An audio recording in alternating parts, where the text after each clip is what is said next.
Magandang araw mga ka-farmers. Narito ulit po tayo sa bukid. So ang ginagawa naman na po natin ngayon ay paglilinis ng mga punuan ng talong.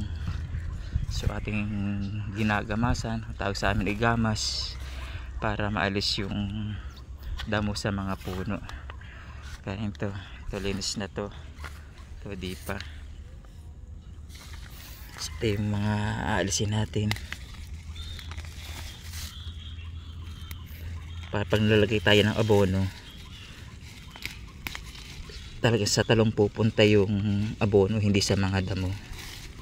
Kasi ito nang aagaw pa ng sustansya ng abono, sa kanila na napupunta, halip na sa talong.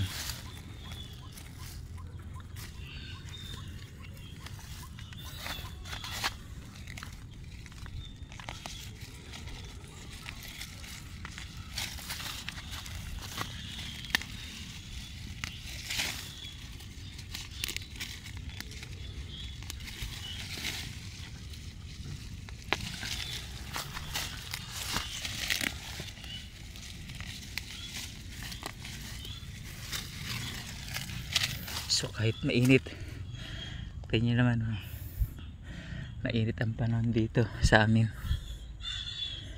kaya konting gawa lang, tapos pahinga muna, kami tayo babalik pag hindi na mainit. So dito lang mga ka-farmers, salamat.